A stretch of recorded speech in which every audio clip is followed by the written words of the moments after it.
good day, everybody. Welcome back to another episode of Pirkei Avos, the Ethics of the Fathers, live from Israel with Rabbi Chaim Coffman. Now, we missed him last week. We were scheduled, but unfortunately, Rabbi came down with some sort of bug that was floating around there. Thank Hashem, it was not COVID. We're glad he's back. Let's just jump right in and see how he's doing. I know that we're still on chapter 2, Mishnah 8, part 8, and I know he's got such beautiful material to share. So, Rabbi, you're live on the air. So good to be with you. We missed you. We're glad to hear you're feeling better. I know that several people online had mentioned, prayers, refuah shalema for you. We, from what I hear, you were quite ill. Yeah, it's good to be back. Certainly better than where I was. No question about that. Just in a lot of unbelievable, agony. Just, I don't know, some sort of stomach virus been going around here. I hope that's my once a year, once a winter type of thing that normally I get the flu, whatever, get a cold once, right? Once during the winter. Hopefully, I fulfill my obligation with what I went through last week. A good 2-3. It was about 4 days, and then it just. Whatever, you don't eat, I made sure I didn't get dehydrated or whatever, just very, very weak. So, but whatever, back on the mend. By Wednesday, I was already feeling, much, much better, back to normal, so to speak. So we are, good to go today, hopefully. And we are good, tomorrow also. Got a whole lineup of classes going up tomorrow. So getting back to our normal schedule. So we are in Pirkei Avos, chapter 2, Mishnah 8. We are in part 8, and as we always say, it's probably going to be part 9, part 10, part 11. This is a packed Mishnah over here. So we spoke last week or 2 weeks ago, right? We finished up, about the more possessions, the more worry. We spoke about that, and we did speak a little bit about the more wives, the more witchcraft, which is what we're going to get into today, because it's going to be an obvious question, which will be, what is the connection here? What is the fact that a person has more maidservants? Why does that lead to witchcraft? Right? What's the connection in general, to witchcraft? Because even if a person had a lot of servants today, again, we're going to see the continuity of the Mishnah, right, in general. But, if a person had a lot of maidservants, what does that have to do with witchcraft, right? Just because the person had money, they had a lot of servants, we'll make it very graphic, 2021, the more servants you're going to have, what are they going to start taking out, like tarot cards? They're going to start reading horoscopes. I mean, we get a whole discussion about witchcraft, in general, which, I've done, a few times, spoken on Tanakh Talk about that. But, we're going to see it in a little bit of a different context, because even if a person has a lot of money, and they do have a lot of, let's say, they have a lot of maids, etc. in their house or homes helping out different things, who's to say they're going to lead everyone to witchcraft? Right? I don't think necessarily witchcraft is is in so much in vogue today. Certainly not in the Western world. I'm not saying it doesn't exist. I would say, but there are actions that are witchcraft-like. Yes. No, 100%. I'm gonna get there. When but people go through routines trying to get an end result that is selfish, that is like. That's not necessarily witchcraft. We're talking about specific things, about sorcery, using, let's say, different names of God that have power over angels, like the Ramchal says, in Derech Hashem, or let's say using a Ouija board, trying to bring up souls, a seance, these type of things. Right? Tarot cards, I don't know if they have any real power today. Horoscopes, person shouldn't do it anyway, even though horoscopes don't necessarily mean anything unless you really know what you're doing, when it comes to astrology. But my point was going to be, that if you look in the East, i.e. places in the Far East, so then I can understand then this might make a little more sense. Why? Because that, idolatry and sorcery is very much alive and well. Very much alive and well in that part of the world. Now, interesting enough, we could say that, Abraham, when Abraham marries Keturah, right? Who is Keturah? Keturah is known as Hagar, right? He marries Hagar after Sarah dies, has all these children, and what does he give to Keturah? What does he give to the children of Keturah? He gives them matanot, gifts. So Rashi says, what gifts? What gifts did he give? He gave Shemos Hatuma, names of God that can be used for the dark side, right? Which anyone can tap into. As the Ramchal says in Derech Hashem, we'll quote this again. The Ramchal says you don't necessarily need to be on such a high level to do this, right? You have to know how to say certain incantations, etc. And you could have power over angels and do all kinds of things, with sorcery. So now there are a number of questions here. First question is, why did God put that in the world? Why did God allow people to tap into sorcery? Second question, which really should be the first question, and that is, if Abraham knew the power of this, why did he give it to his other children? I understand he gave everything spiritually, to Isaac. And Isaac was the progenitor, what the Jewish people would become. He passed it down to who? Passed it down to Yaakov. Who did Yaakov pass it down to? To his kids. And his kids became eventually the Jewish people, right? Became the Jewish people in Egypt and etc. So we'll start with the second question first. Why would Abraham give them, these names of God that have power, seemingly have power, over, angels and other forces, etc. Really, I should ask the other question first, but, why did God put it in the world? But we'll start with this. So it says, Mori Rebbe, Arav Agon Ramosha Sturmach Shlita, this should be well. And it brings down in Tam Vadas, it brings down his commentary in Chumash on this verse. And what does he say? He says that when Abraham did this,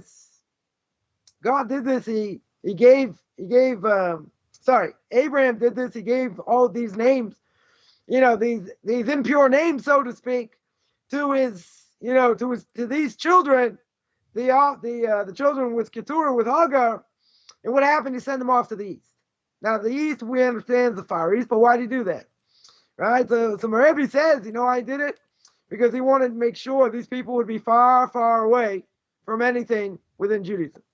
In other words, there would be absolutely no question. There would be no question at all. We're not going to mistake these people for Jews. Right? Not at all. Now, I would still ask the question, though, and that's what we'll get into. The other question is, okay, you want these people to have nothing to do with Judaism. They're going to go to the far end of the extreme, right? They're going to go to a totally different direction. No one is ever going to make a mistake and think these people are Jews, right? Okay, but the question still stands. The question is, so why do it? So why give the names in the first place? I understand you want to separate these people from the Jewish people. They'll have no connection to the Jewish people, nothing. Don't start don't pass go, don't collect 200, monopoly, right? It's over, forget it. Why are you doing it in the first place, right? So I would say, based on what my Rebbe said, I would still ask the question, why? That doesn't fully answer. It answers why he gave it to his kids, and why he wanted them to be separate from the Jewish people. And that they're not going to have any connection to the Jewish people. They're not going to look like the Jewish people. Keep things like the Jewish people. They're going to go way off the deep end. Okay? Right? That I understand. That I can understand. But why that? Why give them that power in the world? Yeah. So again, I'll leave that up in the air. Right? That needs further clarification. Right? So I would leave that up in the air. But the question is, let's get back to the original question. And the original question is, why would God put it there in the first place? It comes on the Ramchal and Derech Hashem in the way of God. Not necessary. So the Ramchal there says clear. What does the Ramchal tell me? The Ramchal tells me, well, why did God create evil? See, we got to, that the Christians, got a major problem. Let me see if I find it here. 1 second. What I do with it? It's right in front of my face. Because if it wouldn't be in front of my face, then I wouldn't see it. Right? Christians got a problem. They got a general problem with evil. Right? If you look at Isaiah chapter 45, verse 7, what is Isaiah saying? Isaiah says, hopefully I got the right verse here. Isaiah says, 45 he says, verse 7, you said? Yeah, Isaiah chapter 45, verse 7. So my translation, it's the Stone edition of the Torah, the prophets, the writings. Yeah, And the Stone forms the edition light, says, creates the darkness. forms the light, creates darkness, makes peace, creates evil. I am Hashem, maker of all these. Right. Now, the Christians got a major problem. Why do they have a major problem? They have a major problem because here it says God created evil. They can't say God created evil. Right? Where does evil come from? Mr. S. Right? Don't forget Mr. S. Yeah, in their theology. Right? Sure. The Satan, the evil inclination. So what do? They mistranslate. One of the many mistranslations of our friends, the Christians. Right? But the point is that God created evil. So if God created evil, does that mean God is evil? No. Doesn't mean God is evil. He created evil. Created good also. Why did he create evil? Because he gives us the opportunity to make bad choices. He gives us that opportunity. Right? We can make bad choices. And therefore what? We have free will. So if I have free will, and now the evil inclination is inside of us. So every time I do the right thing exponentially, we mentioned, my soul goes up, my body goes up. Right? When I do the right thing. When I do the wrong thing, I debase the body, I debase the soul. And God says to Adam, as the Medrash says, you're a heretic. Because I do understand you wanted evil inside of you. Because every time you do the right thing, exponentially you get unbelievable merit.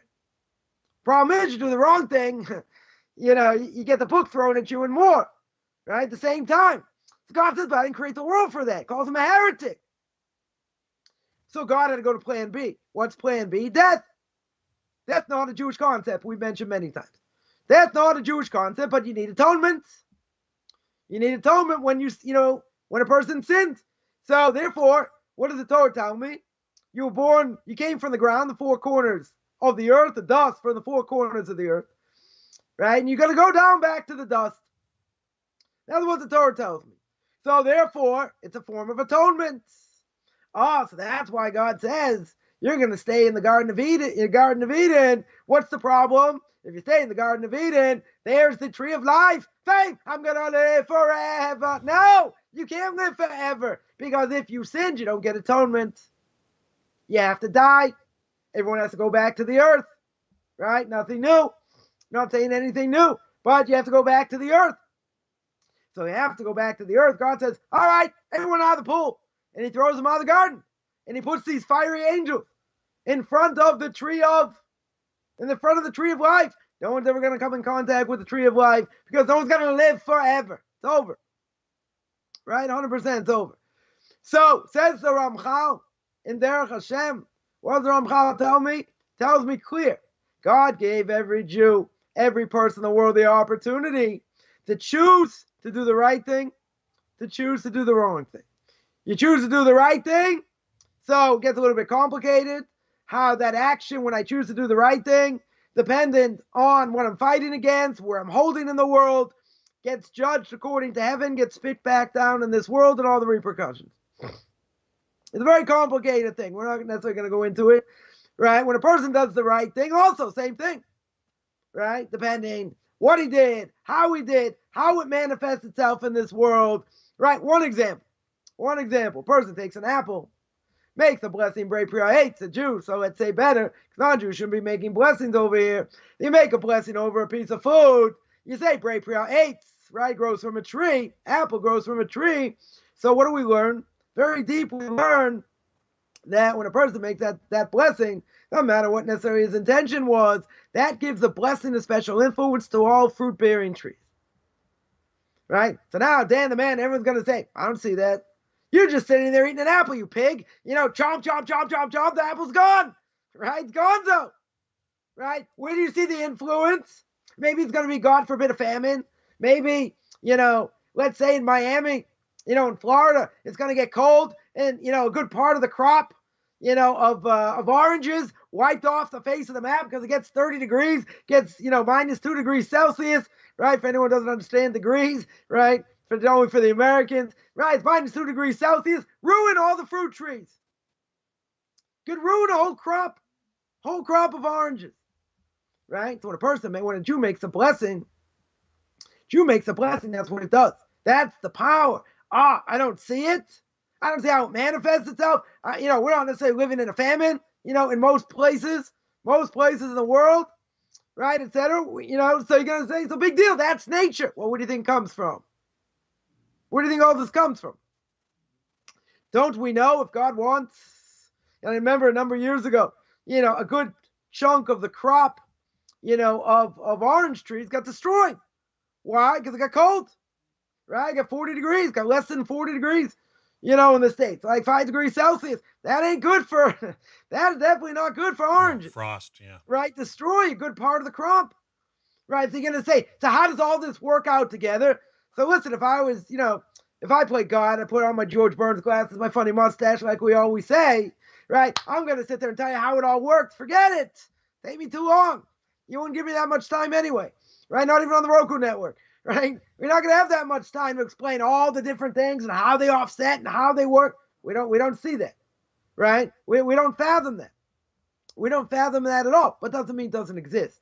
Doesn't mean, it doesn't go on. So God gives you an opportunity, right? He gives you an opportunity, right? We'll make it relevant to today. Because I just heard through the grapevine. Well, I heard it from you, so can't say from the grapevine. I'm gonna call the source out. I just heard Grey Cup. Grey Cup's gonna be tomorrow. Your team's gonna be in it, right? Imagine. Okay. So now imagine evil inclination. I got a whole day, right? I got a good part of a day. Gonna watch it. Gonna kick back. Put fire. We're going to put some logs in the fireplace, nice and cold. We're going to roast some marshmallows. We're going to watch. It's going to be a whole day affair. And, for your sake, I hope they win, because if they lose, then you're going to be pretty upset, right? But imagine now the evil inclinations coming and saying, but what am I doing here? Whatever in the world, I'm kicking back. And it's fun. You can say, it's not really forbidden for non-Jews. And we'll go through all 95 reasons why it should be permissible. And there are no issues and all that. But I'll ask one question. That's the question I always ask. And my question is, when I'm kicking back and I get the fire going and I'm roasting my marshmallows, my team's up by 30 points and they're going to win and we're number one. And you can walk around and say, we're number one, we're number right, and all that. Let me ask the $1 million question. What's the $1 million question? $1 million question is at this split second in time. Or throughout that time you're watching, does that make me a better non-Jew in service to God or not? See, you're going to watch the game and now you're going to hate it. Because now you're going to think of these words in your mind and you're going to say, oh, I can hear Rabbi Coffman. I'm just going to put in earplugs. I'm not going to listen, right? Because the evil inclination's running wild. They're going to say, come on, what's the big deal? It's non-Jews. I don't have an obligation to learn. I don't have an obligation to this. I don't have an obligation for that. It's probably 100% permissible. Maybe we'll say it's a moral imperative. Maybe, right? I'm making you feel real guilty now, right? But in the end, that's the issue. If what I'm going to do right now, is that going to make me better? Is it going to bring me closer to God? Is it going to help me serve him or not? Right? So now the evil inclination's running wild. Right? Now, depending where a person's holding, see, if he grew up in the prairies or a potato farmer in Idaho, no offense to anyone who grew up in the prairies or a potato farmer in Idaho, right? What are we going to say? He's not holding anywhere in the world. Biggest question they may ever ask in their life is, do I put ketchup or mustard on my hot dog? You say, hey, what about relish? Gee, I don't know. What about relish? What's going to be? So they're not holding anywhere in the world. So if they're not holding anywhere in the world, what does God expect from them? He doesn't expect anything. But he's going to zap them. He's going to give them a hard time. In life, God has to reward everyone who's done a mitzvah. Right? Wouldn't be fair. right? If the person did a mitzvah, God says, I'm not going to give it to you because I'm going to wipe you out. In the next world, you're going to say, it's not fair, but I helped Granny cross the street. I gave charity, even a legitimate charity. God says, fine, I'll give you that reward in this world, but guess what? You ain't get nothing in the next world. But even if you don't know very much, and you grew up as a potato farmer in Idaho, so what? Aren't you going to still be liable?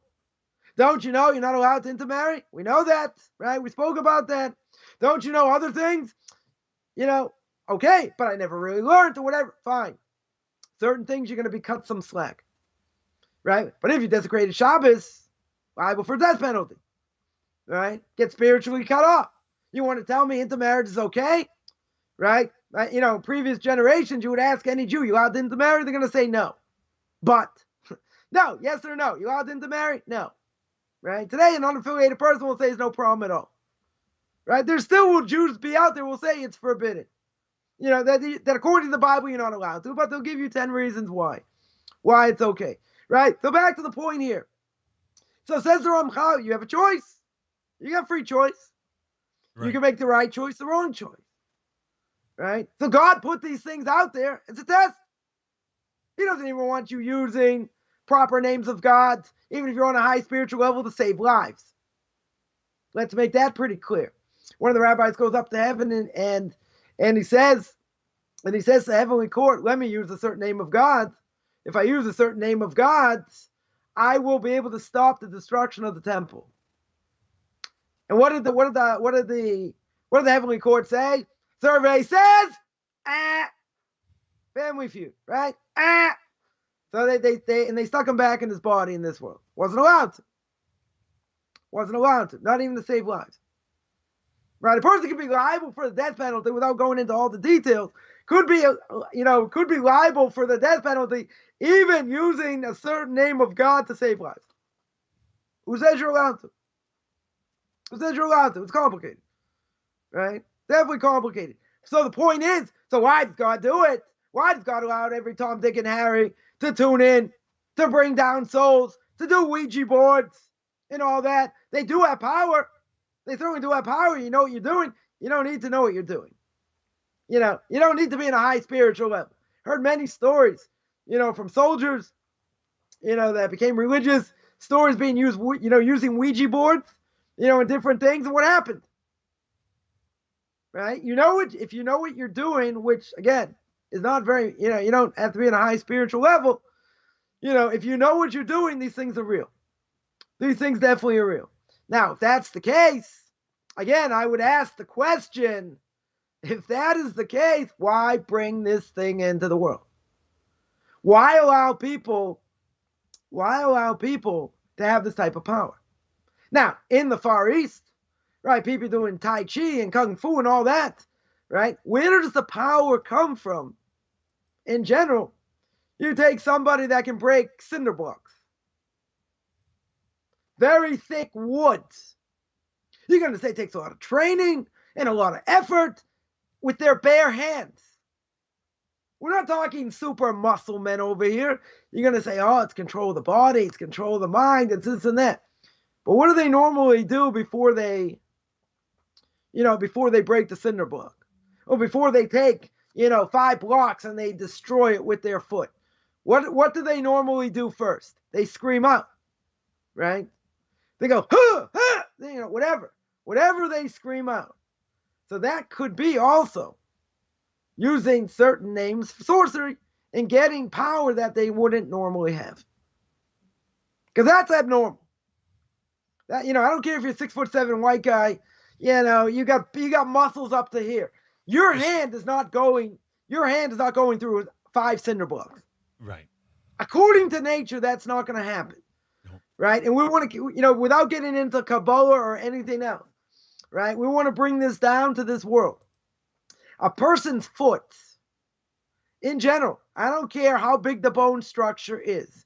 You could have a 17 size sneaker, like Bob Lanier. Anyone remember Bob Lanier used to play for the Milwaukee Bucks, right? He had 22. I think he had a 22 size, shoe. 22-inch sneaker, right? I mean, that's pretty big. You don't get nearly much bigger than that. Yeah, right. So this guy his feet were huge, and I guarantee under normal circumstances, if he would try and kick with all his might a cinder block, he'd probably break almost every bone in his foot. Sure. We see those It's injuries not happen in football. right. all the So time. it's not normal. No. With your hand, it's not normal. They'll say it's control of the mind, it's control of the body. There's something else going on, right? There's something else going on, right? So now comes on the Ramchal, and the Ramchal says, why God put this in the world? To give man free choice, right? So imagine a person had the ability to tap in. He's got the ability to tap in. So if he's got the ability to tap in, imagine what kind of power that is. Imagine if I had that kind of power and I could turn you into an absolute frog. Imagine. That's why I don't have the power. That's why, I don't run under big enough people to teach me Kabbalah to turn people into frogs. Other things. It doesn't mean the power doesn't exist, right? It doesn't mean these things, again, you don't have to be on a high level over here, right? But the point is you have free choice. And evil can only run rampant up until as much as God wants, as the Ramchal says. But I don't want to digress there because we're really missing the point. We're missing the point over. I just wanted to explain witchcraft and how seemingly it applies, today. Because, a lot of these people, let's say, in the Western world, tarot readers, tarot card readers, horoscopes, this and that's a bunch of baloney, right? A lot of it's a bunch of baloney, right? But again, it doesn't mean that, in the Far East or other places, there aren't people who know what they're doing over here. When it comes to sorcery, you don't have to be on such a high level. It could be done in the Western world also. I'm not saying not, right? But what we're getting to, and that's going to be the question. This is a sort of background in a totally different tangent, only to explain how witchcraft sort of works or sorcery, why a person can tap into that. But now we're going to look at it in a totally different way. Because comes along the Mishnah says the more flesh, the more worms, more possession, the more worry, the more wives, the more witchcraft. Now, the question is going to be, what's the connection? What's the connection to what we said before? And the $1 million question, what's the connection to witchcraft? Certainly today in the Western world, you'd ask the question, if I have more servants in my house, more maidservants helping out, well, what does that mean? They're gonna be doing more witchcraft over here. If you tell me it's in the Far East, maybe, I could hear different ways. What does that have to do with anything over here? Now, the Mishnah over here goes in order. It goes in the order beginning to person in the beginning, where a person's going to indulge. What are they going to indulge in? Their body. They're going to eat, they're going to drink. And what's going to happen? When they eat, when they drink, it's going to cause them to be overweight. Right? They don't exercise properly, whatever. The more flesh, the more worms, you're going to be overweight. Now, what's that going to do as well? The more you're going to eat, right? It seems like you have more money. If I have more money, what is it going to do? Increase my property. Right? It's going to increase my possessions. And then it's going to increase more worry. But guess what? The more possessions that a person has, what are they going to do? A guy doesn't want to be alone. So he's going to have, he's going to want to be with somebody. Or maybe multiple women, let's say. Right? But even before we get to multiple women, he wants to make sure he has enough to support a woman.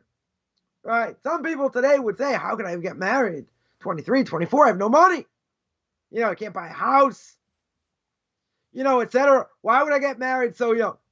Right? A girl, going to get married in the ultra-Orthodox world, age of 19, 20, right? Etc. Going to say it's crazy. Let her see the world. Let her experience the world that we mentioned many times. Okay. So she gets a job, right? Rises in the corporate ladder. Maybe she's dating someone, whatever the case is. Her mid-20s, she already wants to try and settle down. Right? Doesn't always work out that way. Who are you going to meet?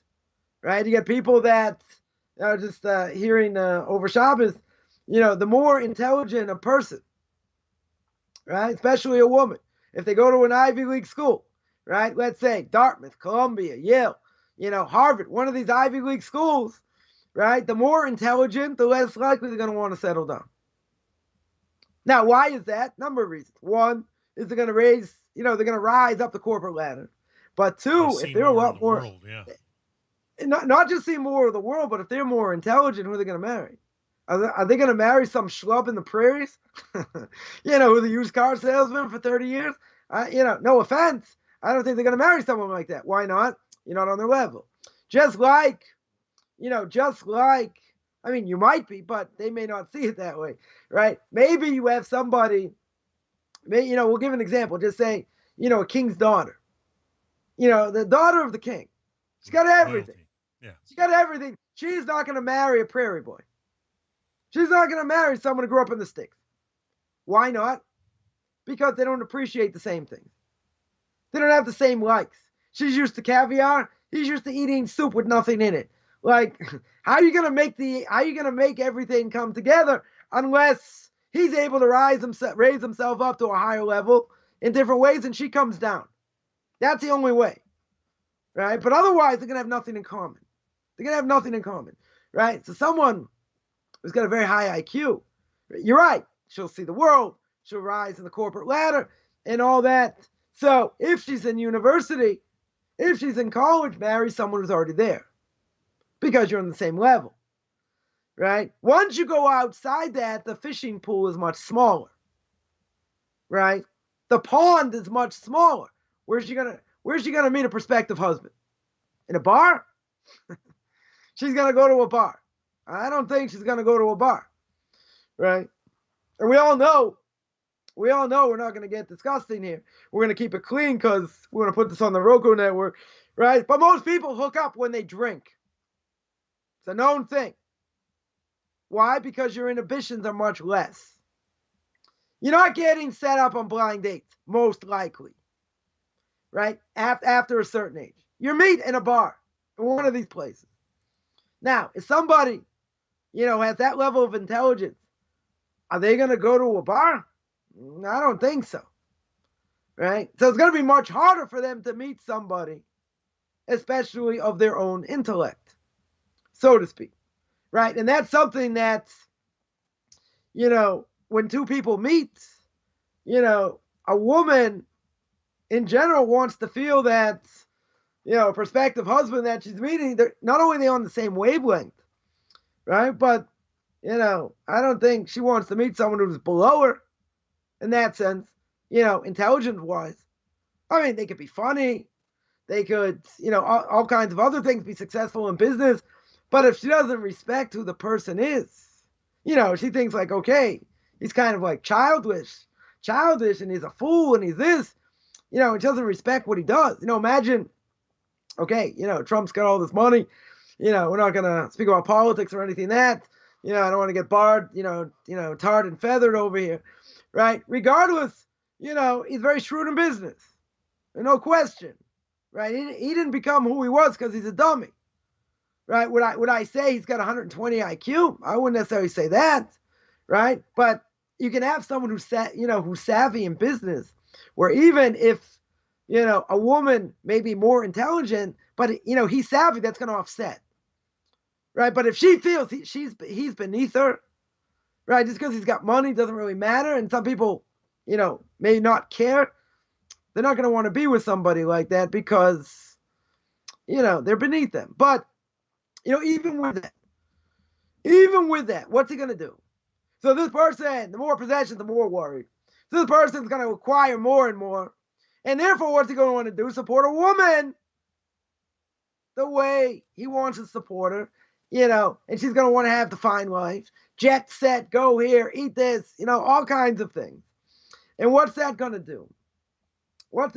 Most likely, in such a case, is this person, who's a, hotshot, got a lot of money, a lot of power. You really think, we live in this world today, right?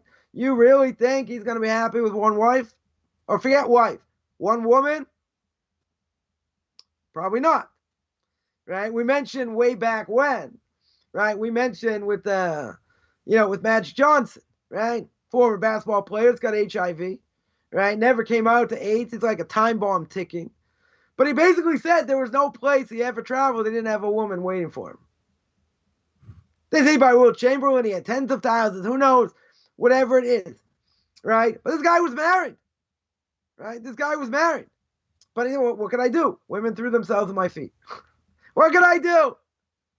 It's called control, you idiot. What do you mean? What do you mean, what could you do? What could you do? Right? So therefore, the more you have, the more you want to increase. The more you want to increase, what do you think? Going to be happy with one woman over here? Forget it. Right? You're going to want other women as well.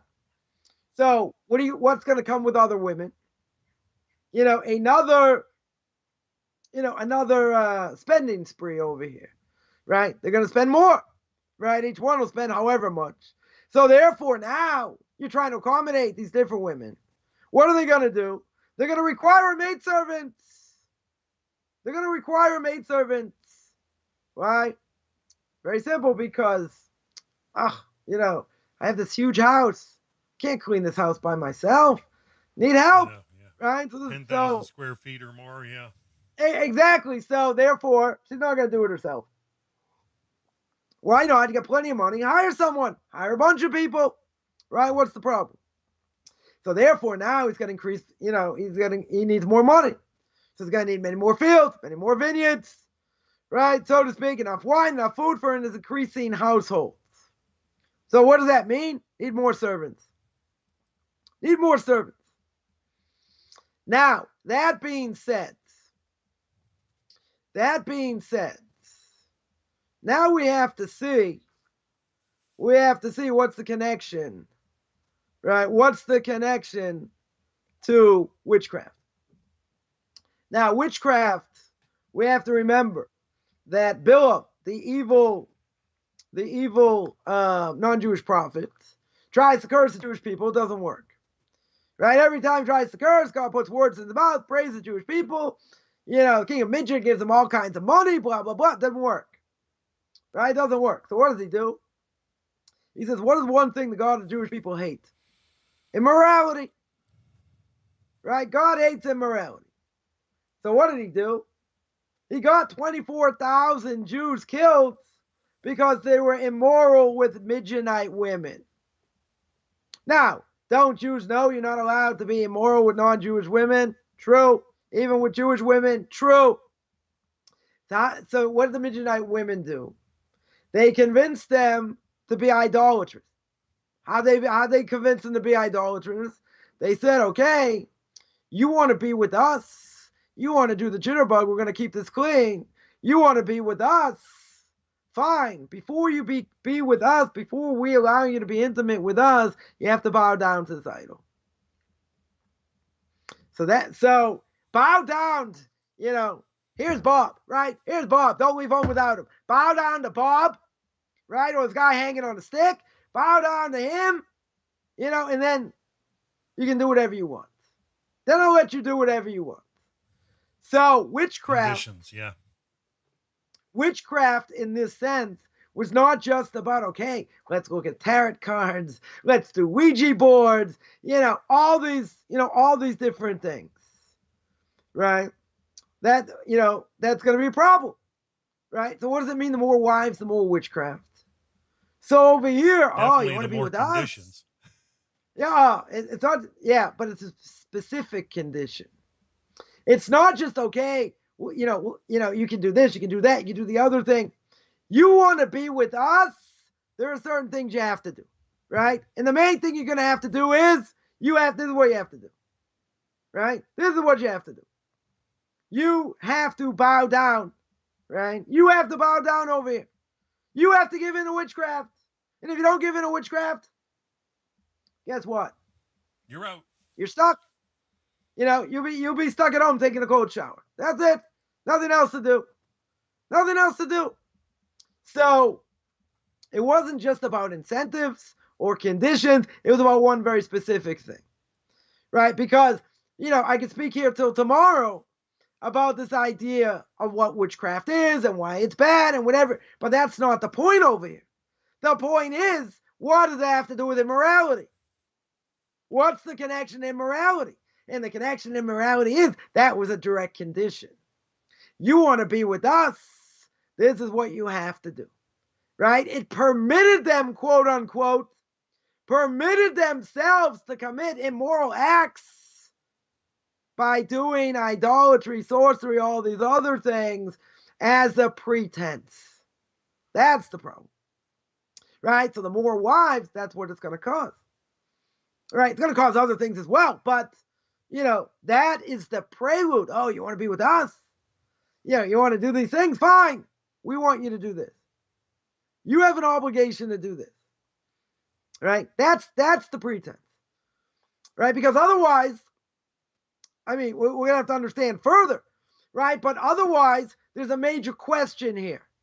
And the major question is, what does it have to do with anything?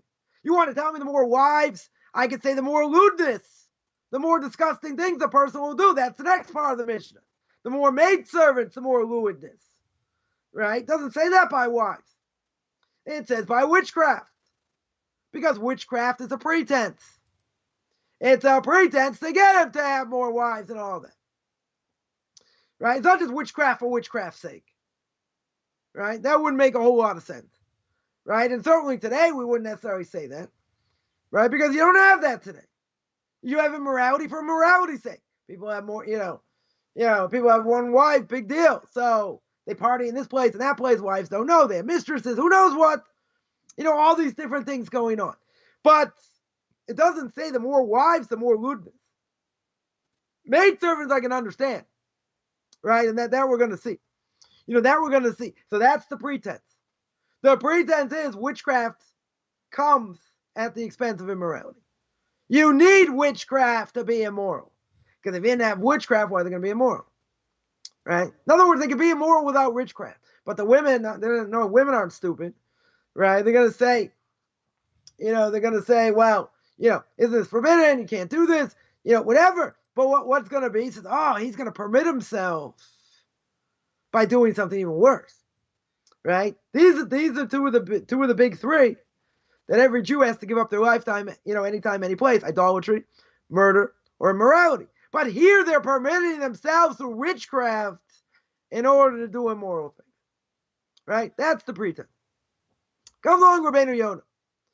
Now, Rabbeinu Yonah of Garandi, famous for, he's got a commentary on Pirkei Avos, got a commentary on different tractates of the Talmud, as well as he wrote the book Shari Tshuva, Gate to Repentance. So he explains, if women go astray with other men, right? In other words, let's say she's married. She's married, she goes astray with other men. We look at it as he of himself have done it. You got to say what's going on. I understand, the more wives, the more witchcraft. She's immoral, right? If she's immoral, what's the connection to him? First of all, they're married, not allowed to be immoral, right? But why? And I looked this up a while ago.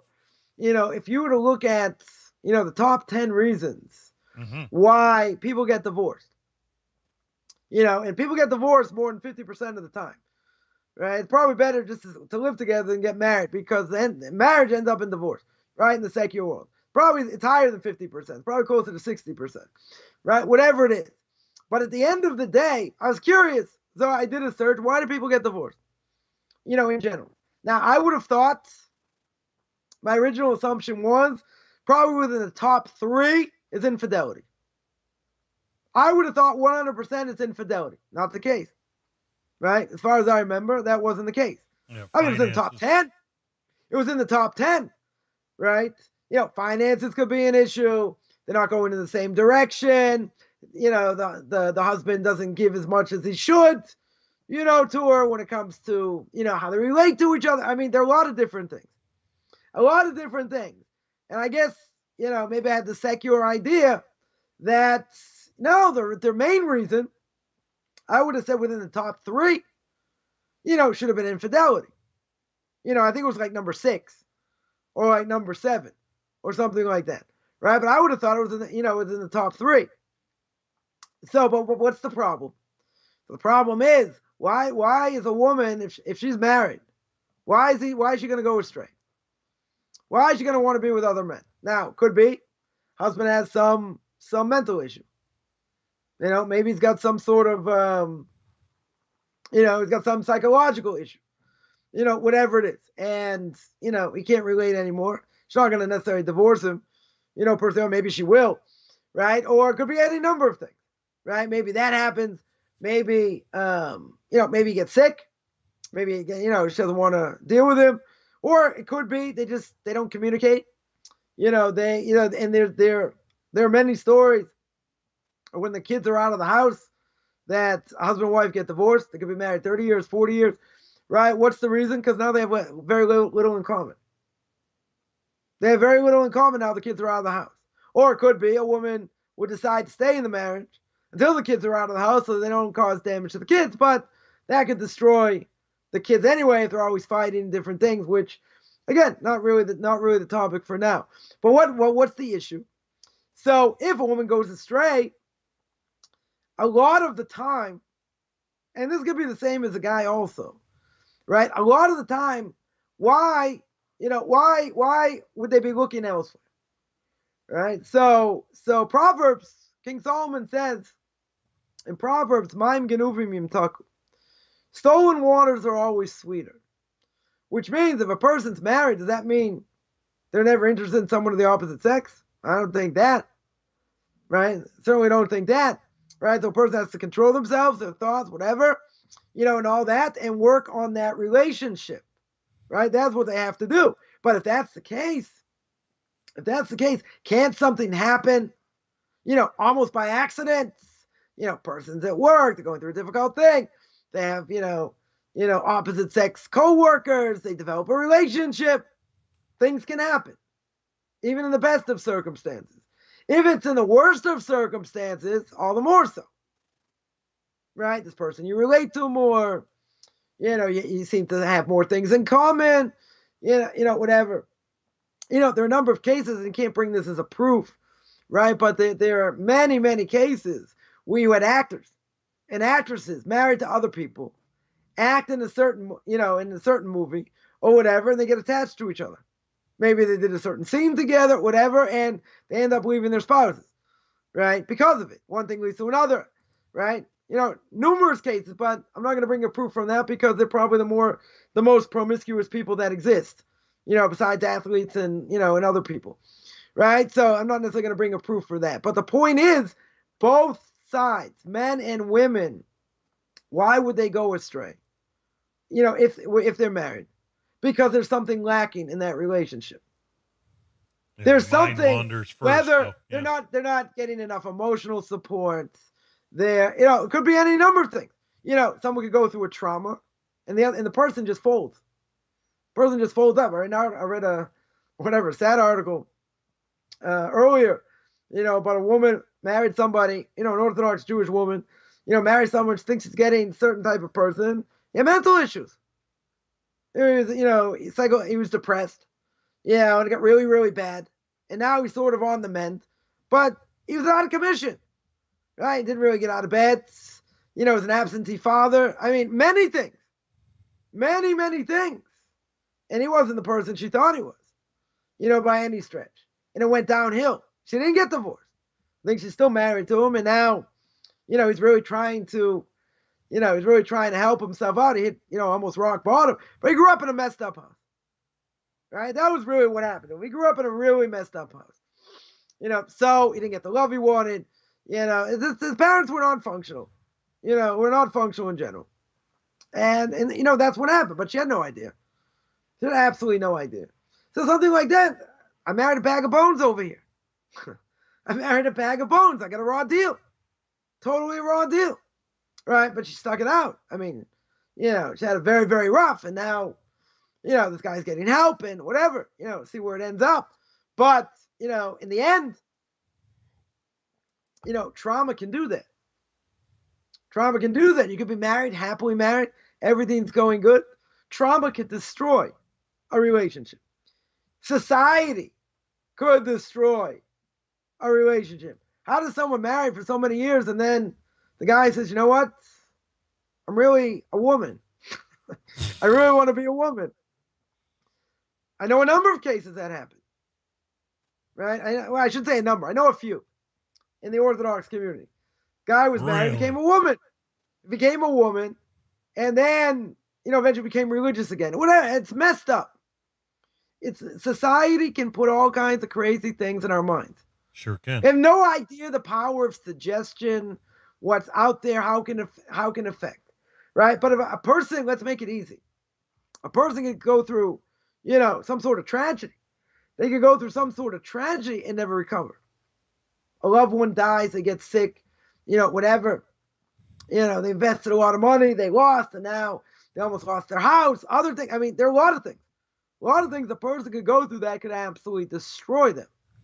And they're not prepared for it. Totally not prepared for it. And at the end of the day, you can say, well, it's not their fault. Nobody wants tragedy. Nobody wants to go through difficulty, real hard difficulty and all that. That's all true.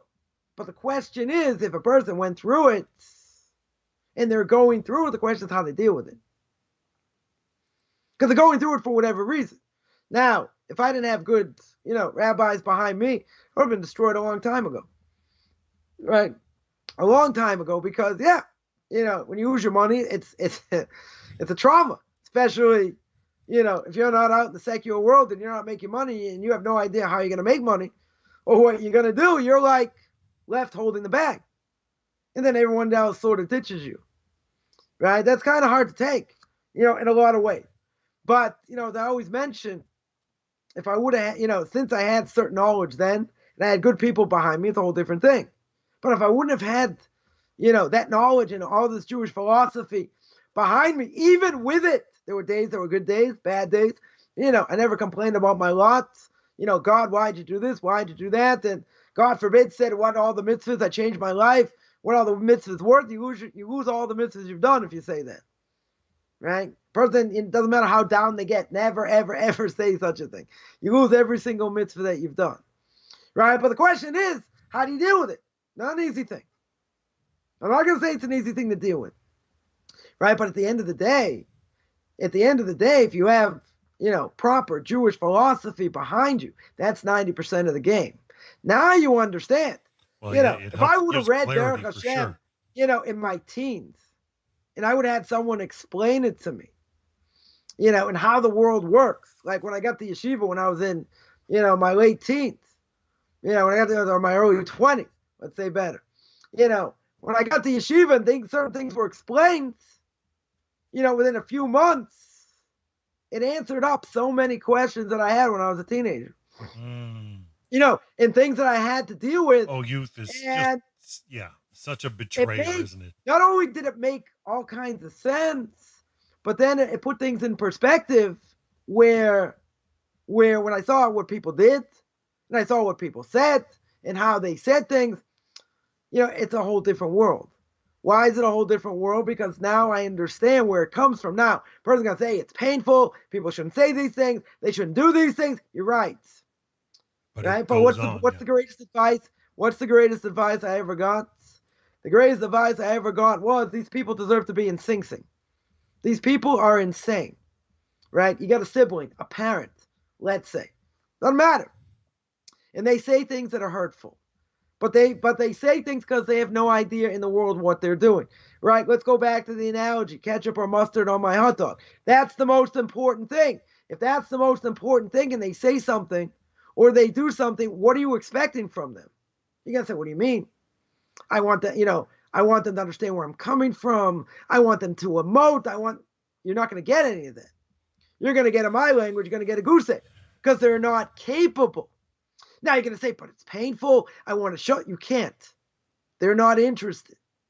They'll make fun of you, right? They'll do all these things. So at the end of the day, when someone will say something, a family member say something, whatever, is that going to affect me? Not going to affect me in the least because I'm just going to go bink. I'm not even going to take it seriously because I know they deserve to be in a straitjacket, right? So you're going to say, oh, you got big shoulders. That's being conceited. What, you don't think they have anything to give to the world? I didn't say that. I never said that. I said what they say about Judaism or what they say about life. I'm not saying they don't have anything to give to the world, right? But I'm going to take what they say a heck of a lot less seriously because they're not holding anywhere in the world. Like someone will say, we'll use this as an example. Someone will say, I'm married to a non-Jew. Nothing's ever happened to me bad. I've been married for 35 years. Okay, that doesn't mean you're not going to get judged. And that doesn't, and after you die, you're in trouble. They say, I'm not even worried about that. Right? I've used this example a lot. You're not worried about it. Have you ever looked into it? No. You ever read the Torah from cover to cover? No. Do you understand anything about Judaism? No. So how do you know? Because I'm convinced. Yeah, you better be convinced. because if I'm right, you're in trouble over here. Right? But somebody who says that, am I going to jump up and down and yell and scream and be offended? No. Why not? Because I know where they're coming from.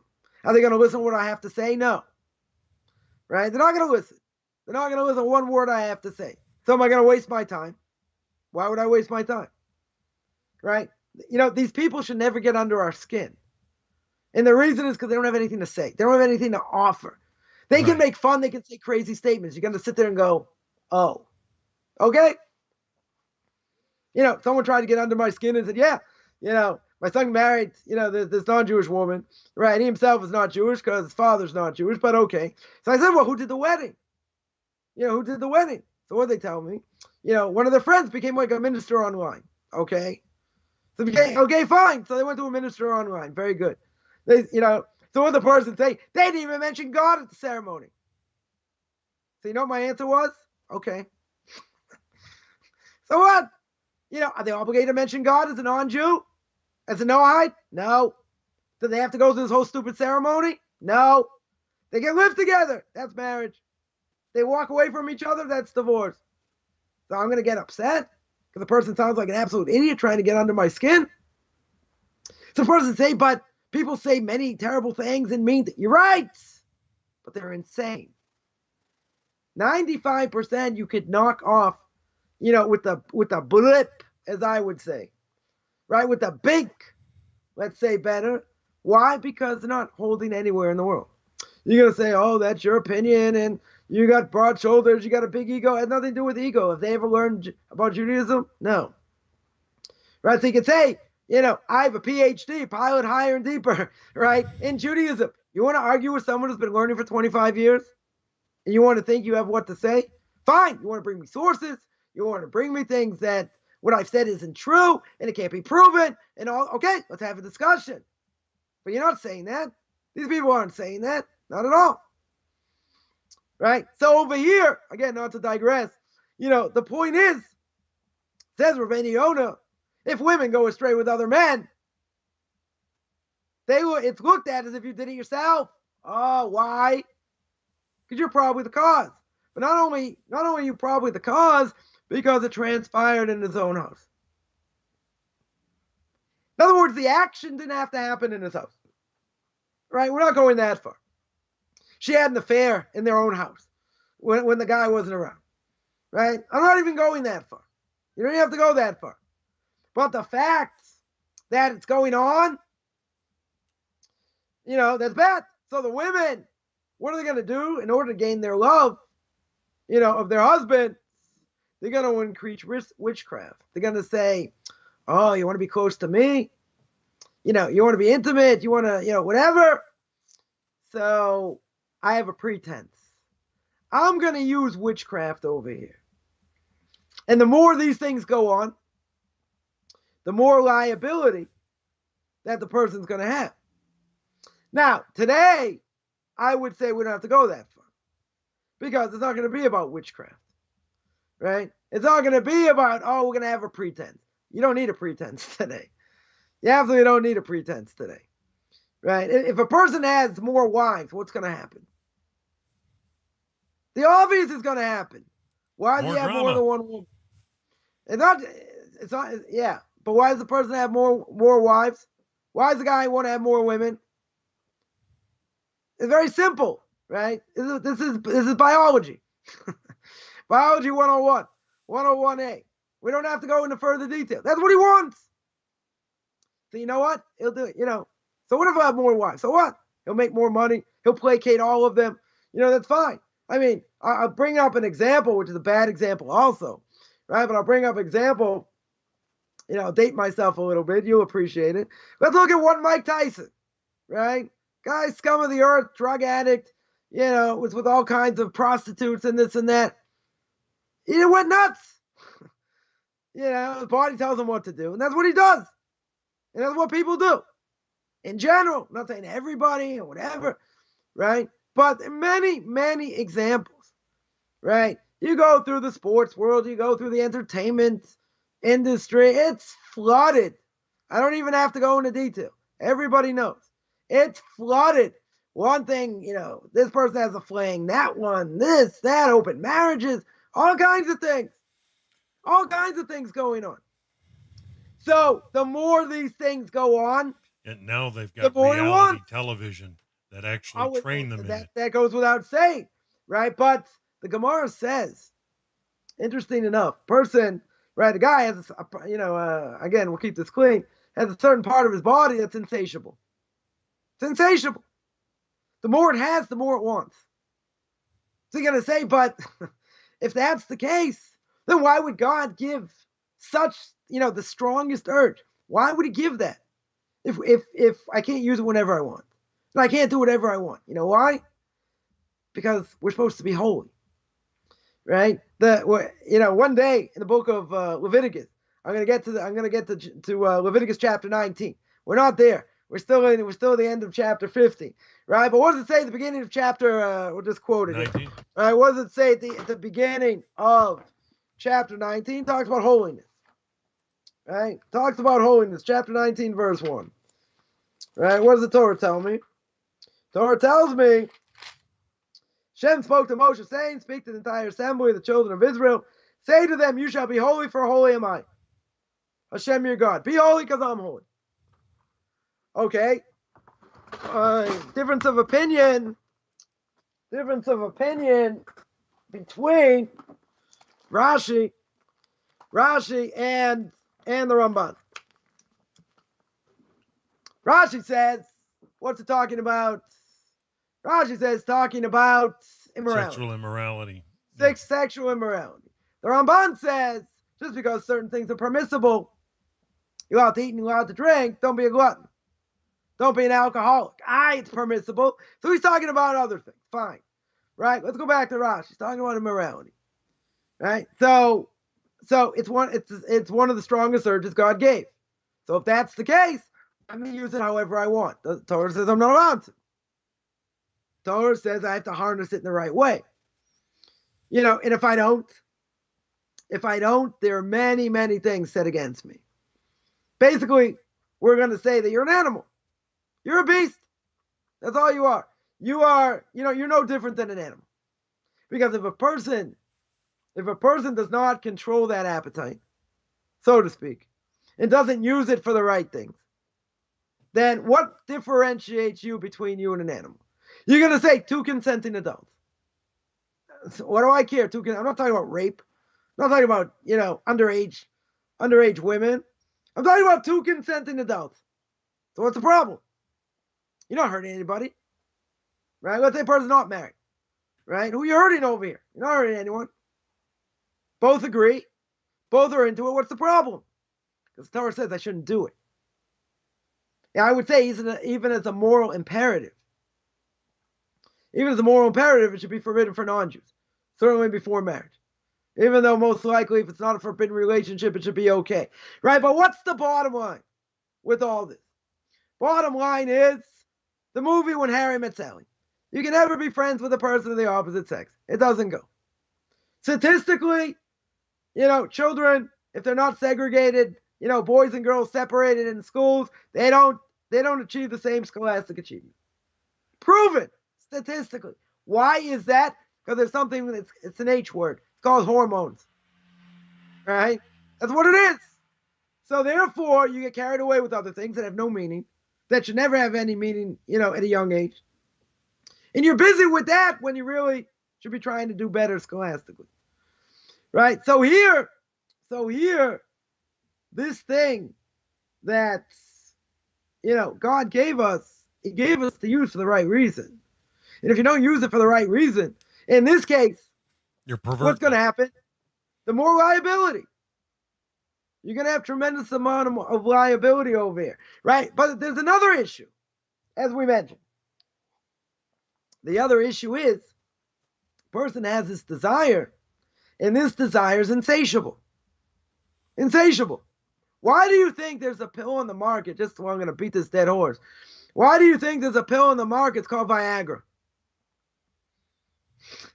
Why does it exist? You know why? Because older men, have difficulty. Again, we're going to keep this clean. We're going to keep this clean for the Roku network over here, right? Because older men have difficulty. So therefore, they're going to take medication that's going to help them. Not that, okay, we should control it. You're older. I'm not saying, it shouldn't be done, right? Certainly not. But again, within reason, a person popping these pills for what, you got to say, okay, maybe it increases heart attacks. But why does it exist? Why does it exist? So you say, no, it's people have trouble. Whatever. Fine. But why does it exist? The market. It's not about just people having trouble. Yeah. That people cannot consummate, whatever. That's not just the issue. If that would be the only issue, I'd have less to say. Much less to say. Because then people would hammer me. They say, come on, they're using it for the sake of heaven. Right? Because they have issues. They can't consummate. Okay. Right? I'm not gonna go down that path. But I don't know if that's the majority of people using it. Now, I'm not quoting statistics. I'm not looking at statistics. Right? But my gut feeling would be there are definitely people using it because they have issues. Fine. And there are going to be a lot of people using it because they can't do the same things they used to be able to do. That's a whole different thing, right? That's the example I gave with the 70-year-old woman with red punked out hair wearing a miniskirt that I saw. You can't change nature. You're 70-year-old, dress like a 70-year-old, act like a 70. What are you doing with punked out hair in a miniskirt? That's just nasty, right? You're 70 years old. Grow up. You're not going to live forever. Fine. You're not going to live forever. Not going to happen. Now, so we mentioned that the more witchcraft, the more wise, more witchcraft. Now, over here, you got the more maidservants, the more lewdness. What's going on? What's going on over here? Now, I'm going to get a lot of flack for this, but, we could call this controversial issues also, right? Certain topics we spoke about, but we're going to mention this anyway. And that is, what about a non-Jewish maidservant? So the Gemara says that a non-Jewish woman is not going to guard herself, and she's going to be more open than Jewish women. Now, what do I say more open? Because there's a halacha that a man cannot be alone with another woman. Let's say he can be alone with his wife, right? Even that time of the month, he's allowed to be alone with her. He's allowed to be alone with his daughters, right? With his mother, sisters, right? Shouldn't live with his sisters, but, after a certain age. But, etc. But he can't be alone. Let's say his wife's not around. So he can't be alone, let's say, with his mother-in-law or with his sister-in-law, right? Etc. Why? It's called yichud, right? You're not allowed to be alone with someone of the opposite sex. There are certain conditions where you would be allowed. Let's say, a woman, a woman's home and plumber comes, take care of a leak or whatever, and she's the only one there. She and him are the only one there. Now, she knows her husband's in the city or nearby, could come at any time, or anyone else could come, fine. If not, she has to leave the front door open. She has to leave it open. Why? Because they're the problem. Can't be alone. You can't be alone. Now, we would say can a woman be alone with two men? Or can a man be alone with two women? So let's say his wife's not going to walk in. She's not around. Whatever. Are we worried? Are we worried these two women are not going to be embarrassed to try and do something in front of one another? Or two men? Right? You're going to say, come on. How often can that happen? This, that. we live in a crazy world. Oh, yeah, for sure. We live in a crazy world. Now, in the time of the Talmud already, we're saying that two women certainly might be a problem. Why would it be a problem? It'd be a problem because they're not going to be embarrassed. They're not going to be embarrassed to do anything in front of the other person. Right? We're not living in Victorian England. The rabbis understood. The rabbis understood what they were talking about. So here, a non-Jewish maidservant not going to guard herself, it will cause more immorality in the house. Right? Why? Because we're not living in Victorian England. Because there's a reality. Right? So someone's going to say, come on, all non-Jewish women are like that? So let's call a spade a spade. A non-Jewish woman who converts, she's not allowed to marry. She's not allowed to marry a Kohen. Right? A Kohen is allowed to marry certain people. Now, if there was a Jewish woman that was promiscuous, she also wouldn't be allowed to marry a Kohen. Right? Under a number of circumstances. We're going to say, come on, if a Kohen has an elevated status, there's not much difference between Kohanim today, and everybody else. There are certain things, that they're not allowed to do. They can't, come in contact with dead body, can't go to funerals.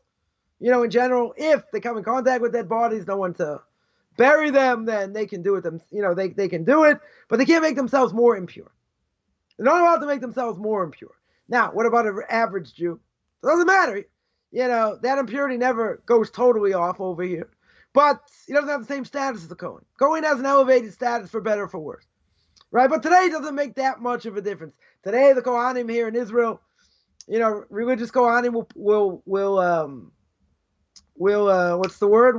bless the congregation every single day. Outside of Israel, it's only done on the high holy days or a festival. When the Torah is being read, the Kohen's called first. That's about it. There aren't too many other things, right? Until the temple comes back and whatever, that the Kohen and a regular Jew are that much different. Now, when it comes to marrying someone, there's an issue, right? There are only certain people they can marry. Now, they cannot marry what we call a zona. A zona is someone who's a promiscuous woman. Right now, it depends who she's been with. Depends, if she says she's been with someone and the Kohen believes her, whatever, right? There are different things here. Now, I'll get myself in hot water here because, if a Kohen's only allowed to marry a certain woman, if she's promiscuous, can't be with her in general. Well, I could clarify, but let's just make it easy. In general. So you're going to say, but a convert, look where she came from. Look what she's done in her life. Look what she's done in her life in order to become a true righteous convert. So if that's the case, someone's going to say, you really think all non-Jewish women, been with someone before they got married? Are we living in Victorian England? Promiscuity can start by the age of 7 or 8, right? It's nasty what goes on in the world today. I'm not talking about where people have been raped or whatever. The people doing things because that's what they do, right? That's what they do. So you can say maybe it's 10, maybe it's 12, whatever. It's starting younger and younger. So people say, it's not everybody. I don't know. Victor Miller, many other rabbis would say, any person who's gone to university, anyone who's gone to college, if a woman was a virgin before then, she ain't going to be a virgin after. In general, that's the reality. Am I going to say 100%, across the board, every single person? I'm not going to go that far. There's always the exception, right? There are exceptions. There are exceptions, but we're not living in Victorian England. That's what it is. You live in a dorm, men and women mixed together. Between 18 and 21. You want to say nothing's going on? Come on. Things are already going on in high school. As teenagers. You want to tell me it's not going on? Yeah. So people will say that's below the belt. No, no pun intended. No, you're really going beyond. I don't think I'm going beyond. Victor Miller, blessed memory, called the dormitory a brothel. He said that like 50 years ago. More. Probably like 70, 80 years ago he said that. What are we going to say today? So there's certain people Kohanim can't marry. So, there will be exceptions, as you mentioned. But even if there are exceptions, that's the rule. Right? That's the majority. I don't think there's any question. People could say it's oversimplification. You don't know what the stats are. I don't need to know what the stats are. I lived in that world. Right? I went to university. I went to an Ivy League school. I know what's out there. I don't think it's got better. Now with all this transgender stuff and all that, it's worse. In a lot of different ways. You went to school in the Big Apple, right? Yeah, New York City. So, again, I don't think, you can say New York City is the most important place in the world. It's a microcosm of the world. I don't think anything's going on differently in any other place. Any other city, any other town, it's all the same. Right? Some more, some less. It doesn't matter. But that's the reality. So what's the point? Let's not forget the point here. What's the point? Non-Jewish maidservant will not guard herself. It will cause more immorality in the house. You think she cares? You think she's interested in just preserving things for herself and not bringing anything else in? No. Once it starts, it's like a disease. Yeah. It's a disease. What, if you would tell me, it's not one of the most, potent desires that we have. It's one of the strongest desires man has. How could that not be the case? And if you don't have any boundaries, it goes haywire. Haywire. I think if parents knew like what their kids were doing, in general, they'd be horrifying. Today's a different thing. Today's a different thing because anything goes. Anything goes. Parents don't want to be parents today. They don't want to have to educate. They don't want to say anything. But what goes on in this world. Children always want to be grown up. No, that's true. But again, the ages are going way down to when these things are starting.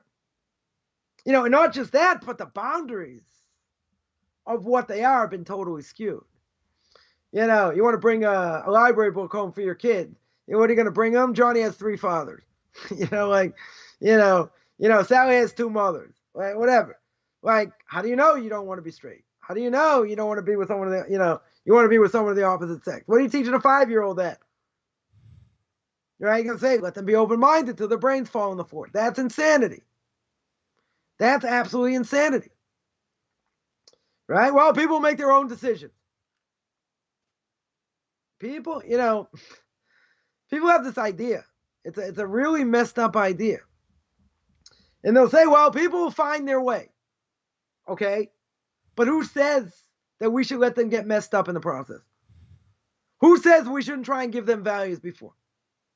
Because now that they get messed up, whose fault is that? Now, if the parents did everything they could, and the kid still did whatever he did, parents are still liable to a certain extent. They are still liable. We all have free will. But if a person lets it all go, and they let it all hang out, what in the world do they expect? What do they expect? The kid came home as a lesbian. Kid came home as, transgender. They say that's their choice. Live and let live. We don't live and let live. It's not about live and let live. It's about, is there truth? There's no truth. Right? So over here, the reality is, someone who doesn't have Torah mitzvahs, they don't have it in their lives, undoubtedly go after their base desires. When you go after your base desires, you're going to wreak havoc in the house. You can hide yourself, this, that, but if you don't, and you just do whatever you want, you go with the flow, so to speak, you don't have the world's greatest morals, in different things. That's it. I saw someone put up a post, and, it boggles the mind.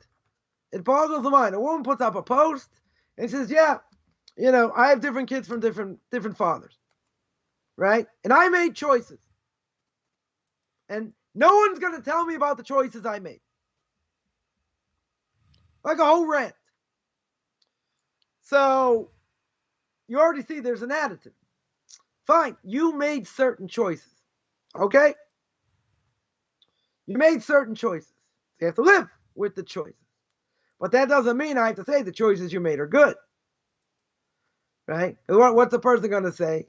You have no right to say X. Who are you to say? Who are you to make any statements? And what's the answer? It has nothing to do with me. The question is, does the Torah say it's okay to do? The Torah makes clear a husband should cling to his wife. I.e., before the Torah is given, homosexuality forbidden. Lesbianism forbidden. Right? That's before the Torah is given.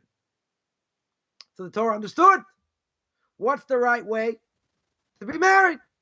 Now, does that mean it always works out? No. There's divorce. Person can get divorced. Non-Jews, they can leave marriages. They can leave the house. They don't have to go through proper divorce, this, that. Right? It's there. It's all written down. What's the question? So the question is, you're going to say, but who are you to say? And you're right. I'm nobody to say. Right? But there's a covenant. You're somebody. There's a covenant. There are laws that guide society. If you have immorality running rampant, why is it? Let's ask the question like this. Why is it within Judaism that we're going to say, how do we know someone's Jewish? Goes by the mother. Right? We don't hold the Orthodox today, we don't hold by patrilineal descent. The Reform movement seems to, conservative movement, some of them do, whatever it is. Why don't we hold patrilineal descent? Right? So there's a lot of things going into why the tribe, externally, we go by the father, internally, we go by the mother. Right? But I'm going to say something very novel. Right? Unbelievably novel over here. Right? What is that? Everyone should hold on to their hats here. Right? Or whatever. Everyone should be sitting down. What's the novelty? I'm going to say everybody knows who the mother is. There's never a question who the mother is. Usually. Right? Who the father is? Oh, that can come into question. Right? If there's a lot of immorality going on, who's the father? How are you going to prove it? DNA. Take a DNA test. Right?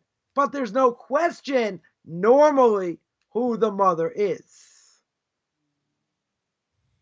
So that's not such a novelty. Right? I sort of built it up. Right? That's not such a novelty. Right? That's obvious. I've seen that structure broken down here in Canada in native tribal settings. I mean, they have a heritage and a history where they have such a communal outlook that I've seen, where the children just don't know their mothers. They live with their grandmother or their aunts and are passed between. Listen, you can have. I'm not going to say you can't have. Teenage pregnancies. They give up their children, or they give up the children for adoption. Children never know who the mother is, right? But again, what percentage of that, if you look at the world in general, of however many women give birth today, the hundreds, thousands, millions of children born a year, what's the percentage of those children have no idea who the mother is? Very, very small. Very small. No very small. Less than 0.25%? It's got to be less than that. It's got to be infinitesimally small. Infinitesimally I concur with you on that. So, that being the case, that makes perfect sense. Who the father is? Oh, that's open for discussion. Yeah. Right? That's open for discussion. Especially in a promiscuous society, sure. No, that's the society, but that's the society we live in. 100%. Right? For people to stay not promiscuous in this world, either you're the most righteous of the generation, right? Or, you're an ultimate religious Christian or a religious Jew. Or maybe a Muslim. That's it. Or you're Quasimodo. Or whatever. Yeah, exactly. Right. Or you just love yourself. Whatever. I don't know. But we're living in a nasty world. Right? And the point, I want to focus on here is that someone who doesn't have Torah mitzvahs, and that's anybody. And I don't care how moral you are. You take somebody as great as Aristotle. Right? Aristotle, big-time womanizer. Big time. Big-time womanizer, and he was an animal in different ways also. Well, wasn't that the Greek culture, though? The ancient Greek culture? You're right, but morality, but knowledge does not make you moral. I can give a relevant example. I don't have to go back to the Greeks. Let's go back to the Nazis. Yamach Shemam V'Zichron. May their names be blotted out. They thought it was permissible, and it was okay, to kill Jews and treat dogs better than Jews. Now, the Nazis at that time, who joined the Nazis? Who were the first people to join? Right, the cream of the crop in the intelligentsia, right, in academia, doctors, lawyers, not the skinheads of today. So, the cream of the crop of intelligentsia at that time, in the 1930s, was not America. The cream of the crop, that's where they were. Now, what does that prove? Beyond the shadow of a doubt, it proves the greatest knowledge. The greatest level of knowledge does not make someone a moral individual. Of course not. No. I heard a great rabbi say, I would send my kids to university if they come out better morally than they went in. Well, is that ever going to happen?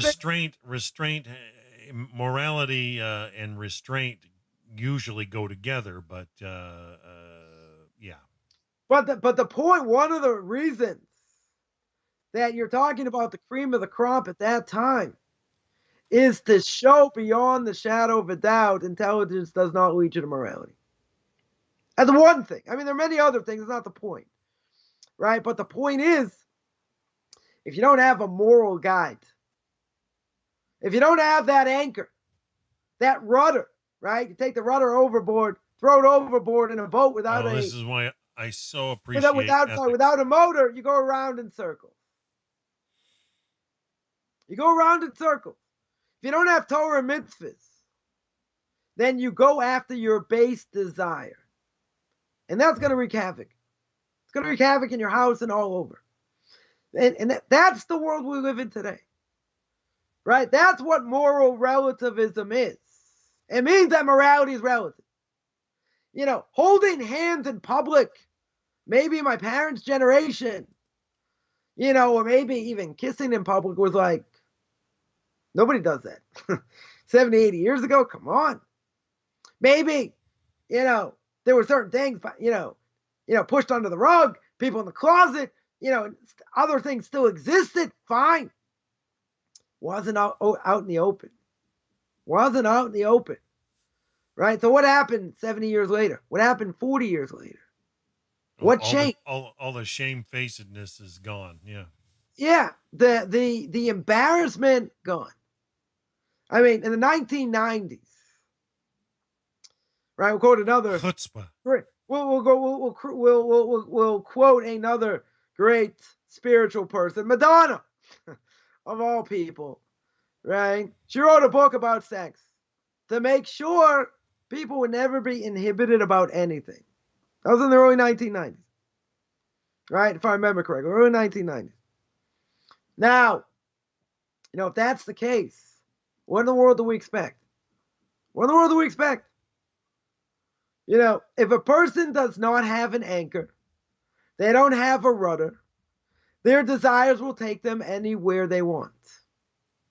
Now, I was with the top 1% of college students when I went to my Ivy League school. So that being the case, you would think, oh, they're more moral. Who says? Who says? The more intelligent does not lead to morality. It doesn't. Right? They just disguise things more because they say, I'm more intelligent, so I can disguise things better. But, well, what does one thing have to do with another? And it does, because, in this case, what is morally telling me is right or wrong? In other words, today, morality is relative. 100% it's relative. If it's relative, then who are you to say what's right or what's wrong?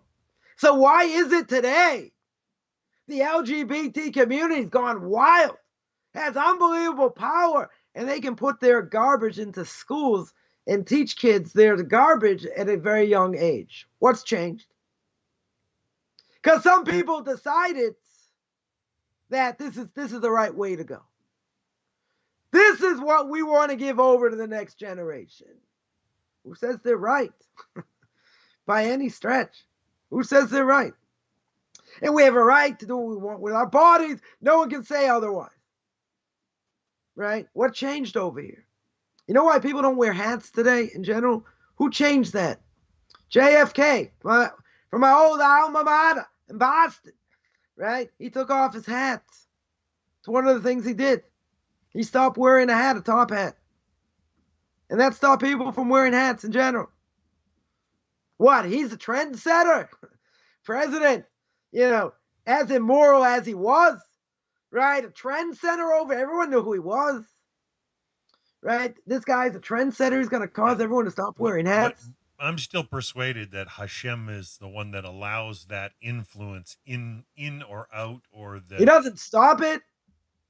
You're right. He doesn't stop it. Doesn't mean he wants it. Right? We know, we mentioned the very beginning. See, Torah is always interconnected. We mentioned the very beginning. What did Bilam, the evil non-Jewish prophet, how did he finally get the Jews to sin? Immorality. What caused the Jews to almost get destroyed in the book of Esther? Because they got too much enjoyment from the meal that Achashverosh sent, that Achashverosh had, and there were modestly dressed women there. What does God hate more than anything else? What do we see from the Torah? Clear as day. He hates idolatry, clear, right? Many, many times. The Torah says you're not allowed to be an idol worshiper, etc. But what is another thing God hates? Almost more than anything else. Immorality. We see that all over, right? You look at Leviticus chapter 18. There are 20 verses, more, of immoral relationships. Many, many times the Torah says, don't go after non-Jewish women, right? Don't be with this one, don't be with that one. God hates immorality. So you're right. Does God allow it to exist? We all have free will. We can do whatever we want. You can watch your stupid CFL Cup tomorrow. You can do what you want. You feel a little bit more guilty, right? But in the end, if a person wants to be immoral, what's stopping them? What's stopping them? Nothing. I mean, maybe there are some deterrents, right? But the reality is, what's stopping anyone from doing anything? Nothing. A Jew wants to go have a cheeseburger right now. What's stopping him? Maybe guilt. Maybe nothing. Maybe nothing's stopping them. That's the case. God allows it. Does he want you to tap into it? No. Right? He doesn't want you to tap into it. Then he said, and we said over here, that a person is going to go at, if they don't have a rudder, if they do not have Torah and mitzvahs in their lives, then they only go after their base desires. What does that mean? It means a Jew and a non-Jew both have an animalistic soul. Right? That means that if a person is not in tune, or does not keep, let's say better, does not keep Torah mitzvahs, They don't keep Torah mitzvahs. They don't keep anything. Or they keep very few things, if that. That means they're no different than an animal. Now, this is going to be very unpopular because people are going to say, I'm a thinking person, right? When God breathed in the spirit of life, what does the Aramaic translation say? Gave us a ruach memalalo, the ability to speak. Not just speak. Animals also speak. We just don't understand them, and we're not Dr. Doolittle, right? And we can speak with the animals. We don't understand what they say, but they're programmed DNA. You can tell me they can make decisions. They want to eat. They don't want to eat this, that, fine. Right? But they're programmed DNA. Mankind are the only ones that we have the ability to reason. We make good decisions, make bad decisions, and all that.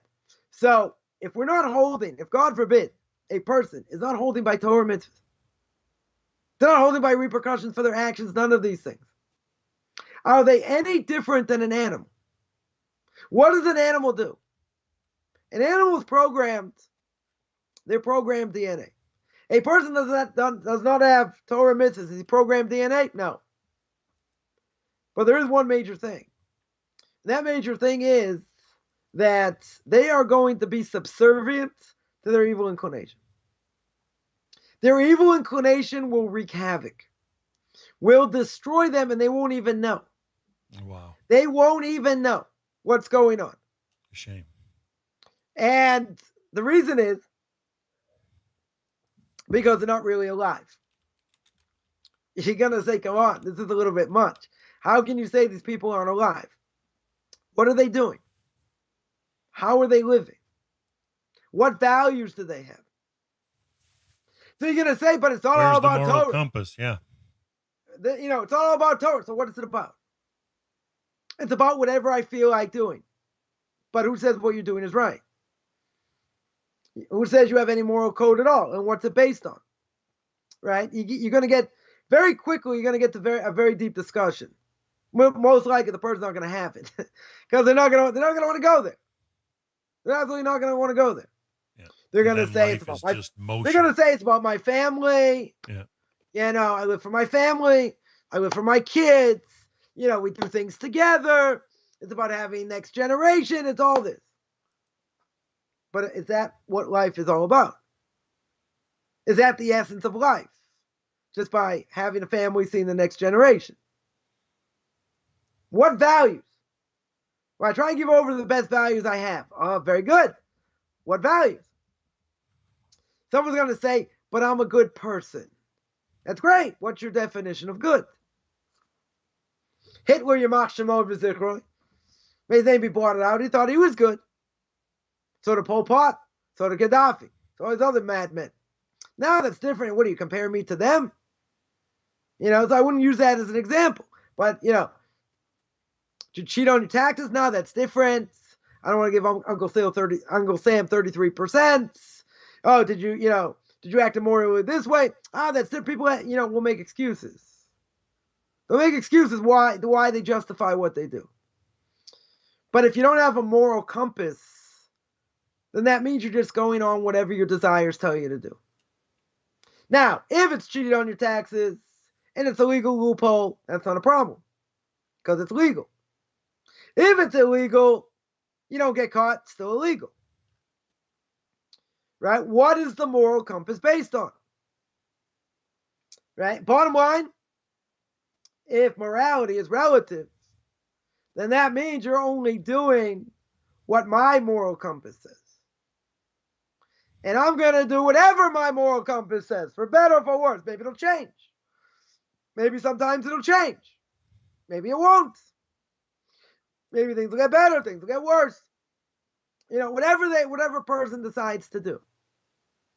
Right? But they're not in control. They're not in control. They're in control.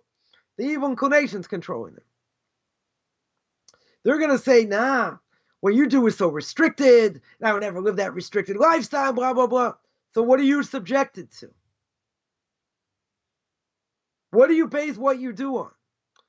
I base on whatever I think. But what's that based on? Isn't it based on what the media says? Isn't it based on what society says? I don't listen to anything the media says or society says. Then why is it the three biggest lies? In the world, Christianity, people still believe.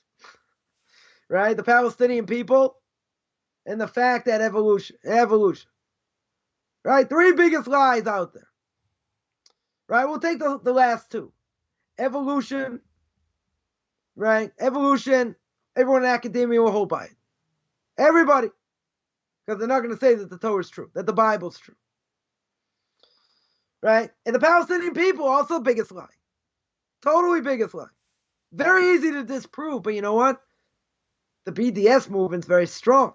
The media is very strong. Very pro-Arab. So why don't people get the right information? Because they want to see it. They're not interested. Right? Someone will say, oh, that's your opinion. I go, study Jewish history. Study Jewish history. Study modern Israeli history. Right? And tell me where the Palestinians existed. They existed at the time of the Turks, the Ottoman Empire? No. When the British came? No. Before that? No. So where they exist? We created them. But do the research. Don't believe anything I say. Do the research. Now that's what I believe. You believe propaganda. Why? Because it's in the media.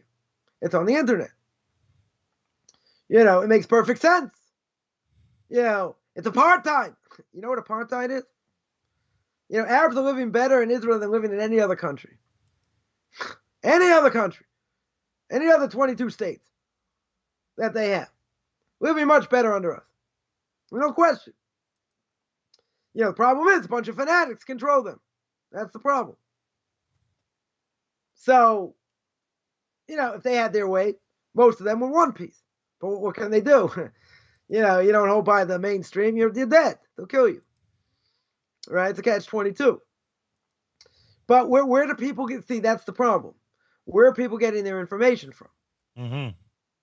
And they can say, I can think what I want. You're right, but it's not cut and dry here. You're telling me I can think what I want, but your information is skewed. And I got evidence to show, a lot of evidence to show the information is skewed. You want to see it? No. I want to be an ostrich. I want to stick my head in the sand. Okay? People will justify all kinds of things, but the bottom line is they're just going according to base desire. If they're going according to base desire and they would admit it, they just say, I do what I feel like doing. All right, that's a different issue. Because not based on anything. Now, someone's going to say, I do what I want, you can't tell me otherwise, and blah, blah, blah, and I think you're wrong. Oh, then that's a little bit different. Because now you're saying, it doesn't matter what you say, I still believe I'm right. But you're not listening to what I say. You don't care what I say. You're not looking into anything else. Right? You're being brainwashed by the society. And that's most people. And most people say, come on, they can have 10 earrings, 5 earrings, body piercings. And they say, I don't listen to society. I don't listen to anything they say. So you got these wackos. You got these wackos that are BDS people. And they have no idea about Jewish history at all. They're just anti-Semites. They're just anti-Semites in general. They haven't looked into anything like most people. Right? So, we believe 100% we have the truth. So if we believe we have the truth and it's anchored in a God-given book and there's moral laws we have to keep, okay, that's what we have to do. That's our obligation. But in this society today, you're not even going to have this conversation because they're not open-minded, right? I never claimed to be open-minded either. But they're never even going to get to that part of the conversation because all they're going to say is, I'm going to do what I want to do. Animals do the same thing. They just don't explicit. They just don't say it. They just do what they do. Right? They're not embarrassed by anything because they don't have that emotion. They shack up with whatever in broad daylight. Doesn't matter. They make it broad daylight, cats or whatever cover up their excrement and different things. They have a certain reality, but they do whatever they do. So why are humans any different? So yeah, it's going to be a little bit dicey, as the English would say. It's going to be a little bit dicey because no one wants to hear it. They're going to say, what? You just think I'm an over-intelligent animal. Yeah. You're going to live like an animal. You're going to die like an animal. You know why? Because that soul, That soul that everybody has. And that spark is buried so far deep. You need a snorkel, as my wife's cousin would say. You need a snorkel in order to breathe from all the immoral things that you do. The spark is buried. If the spark is buried, it doesn't mean it can't come out. Right? But if the spark is buried, then what is the person deciding to do, and how do they decide what they do? They only do it based on what their mind says, what their heart says, and that's it. That's all. Yeah. You know, they are bound 100% based on what their heart says. Now, any guy out there, you know, may be attracted, you know, to a certain woman or many women or who knows what, right? Could be infatuation. Could be total infatuation, not about love. Right? You know, it's about getting certain needs fulfilled. You know, a person can do that, but what are they acting on? They're acting on a base desire. You know, that base desire doesn't last. Right? That's why there's a difference between infatuation and love. Love comes after marriage. Doesn't come before. Right? Why? Because there's no contact before marriage. When it comes to Orthodox Jews. No contact. So love can only become later. So if it comes later, then what's the relationship based on? It's based on how we grew up. It's based on things that we have in common. Right? It's not based on base desire. Because if it's based on base desire, it's not going to last. It's certainly not going to last. That's why we have family purity laws, right? Number of things to keep things in check. But if you're only going on base desires, right, that's going to wreak havoc. Right? So a non-Jewish maidservant, where's her anchor? Where's her rudder? Her rudder, right? We're going to keep this clean. Her rudder is her body. That's what it is. And she's going to use her body to do whatever she wants. Doesn't matter if she's debased or not. That's what she thinks. Right? That's what she thinks. So it's going to wreak havoc. It's going to cheapen who she is. So someone's going to say, come on, this person's a consenting adult. And let's say she is. Right? She's a consenting adult. Big deal. Right? In our language, we're going to say she's going to get used. That's what happens in these type of relationships. Because it's not based on love. Right? It's based on desire. So, if that's the strongest desire, what happens? You have all these people hooking up. It's not based on love. No question. Right? So they're doing things just based on what their heart tells them. You know, and can hearts be broken? Certainly. Right? But the Torah set out at the beginning. And the Torah says there's a moral code. There's an absolute moral code. And there's a moral code for non-Jews. There are many things non-Jews, when it comes to morality, can't do either. And even if it's not forbidden, right, Coffman's law is would be a moral imperative. Because I would venture to say, you know, if we want to speak about premarital sex by non-Jews, technically there's probably nothing wrong with it. As long as it's not a forbidden relationship. Is that going to enhance the relationship? Again, go watch When Harry Met Sally. That's not going to enhance. Totally not going to enhance. So most women are saying, yeah, what a great thing. You know, the men are not going to be so happy over here. Right? But it always gets in the way. It gets clouded because you're not just emotionally involved. Right. When you're physically involved, it's a whole different thing. Then you got emotions, you got physicality. It's a whole different ballgame. Right? Then you could ask, okay, so how can a person meet after a number of times and get engaged and get married and stay married for however many years? Because they're going in a similar direction. They have similar needs. And love grows. Right? Similar beliefs, background, many different things that they have in common. Right? Then you're going to let them go out and see if they're compatible. Because the Talmud says they have to see each other, they have to meet each other, right, however many times, to see if they're compatible. Is it going to matter where someone squeezes the toothpaste from? No. You know, is it going to matter sexually? I'm not going to say it's not important. That's going to come later, right? Unless something really goes awry, that's not going to destroy over here, right? Certainly not, right? Just the opposite is going to get in the way. right? Before marriage, for sure, will get in the way. So for non-Jews, I would say is a moral imperative. Yeah, they shouldn't be doing that because it's going to take away. It's going to cheapen the act. Right. Totally. Why is it going to cheapen the act? Because the guy can walk away anytime, right? He's got nothing holding him, nothing. Even by William Hurt, we mentioned common law marriage, and he was, with a woman for a certain amount of time, had a couple kids, he walked out. She claimed common law marriage. She got something. She didn't get everything.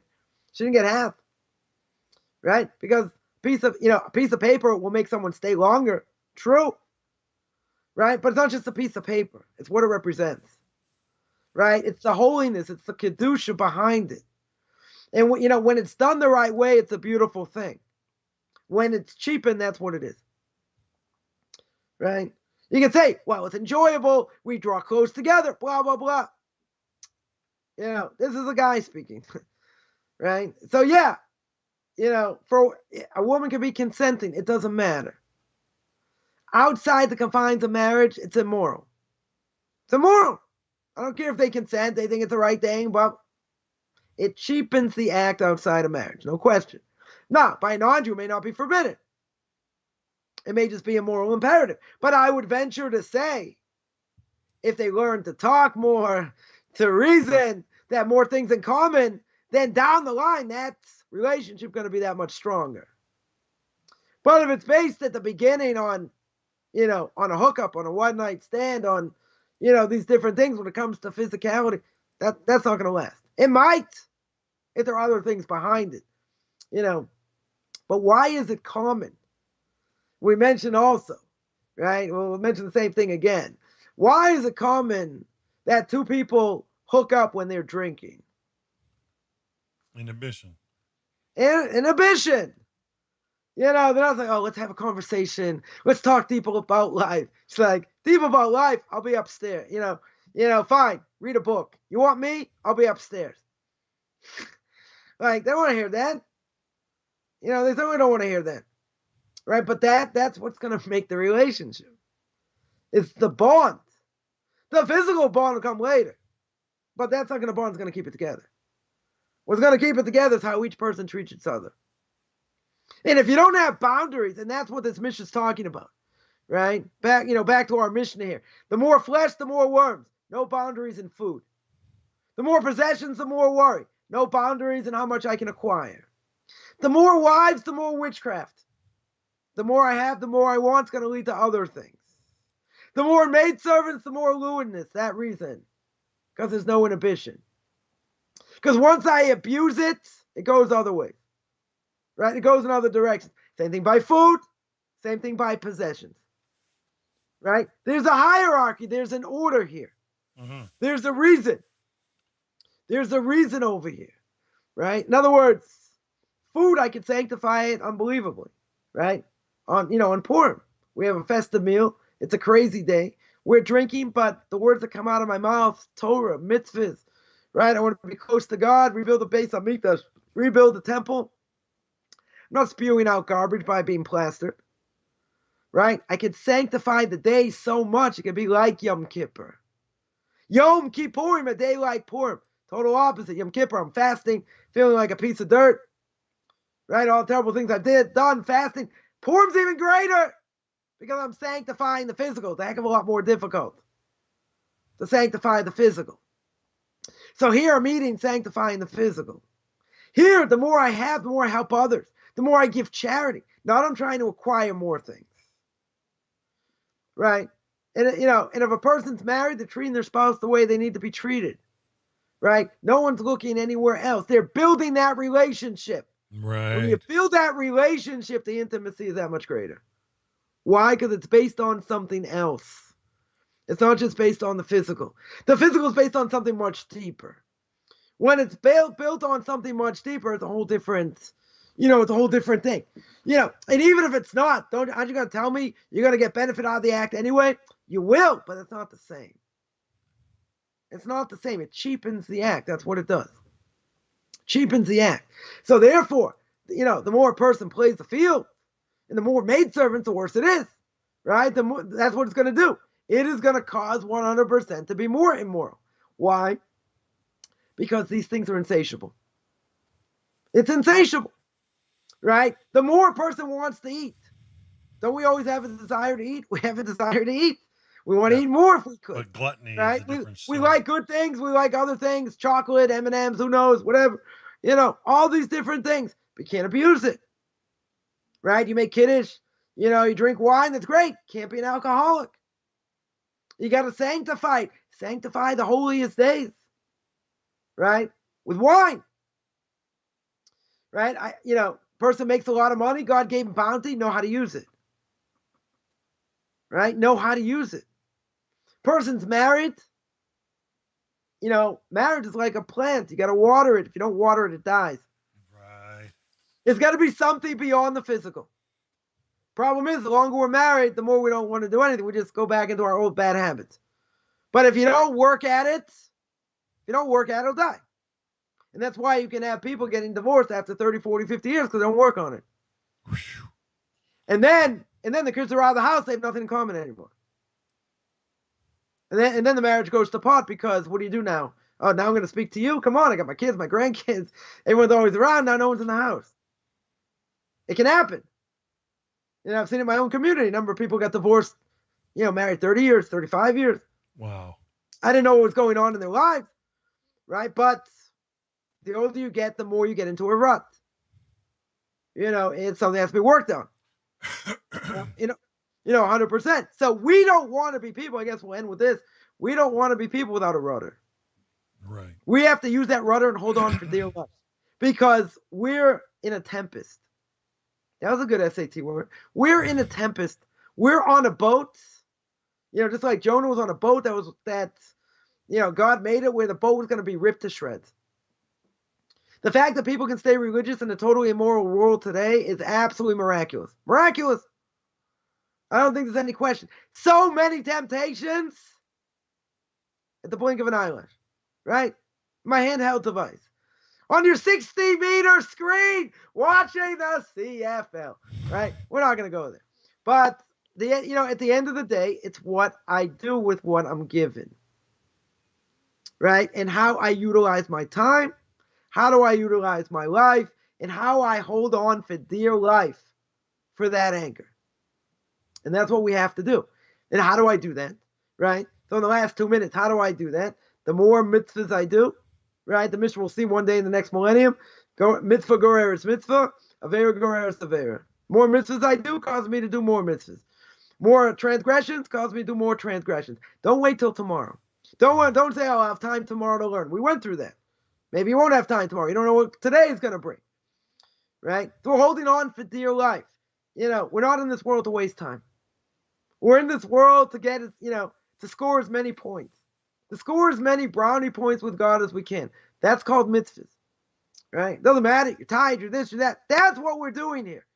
Because anything that takes me away from that draws me away, right? It's like taking 5, 10 steps, backward steps going away from God. It's fun, it's enjoyable, it's all that. You're right. It is. But it's not useful.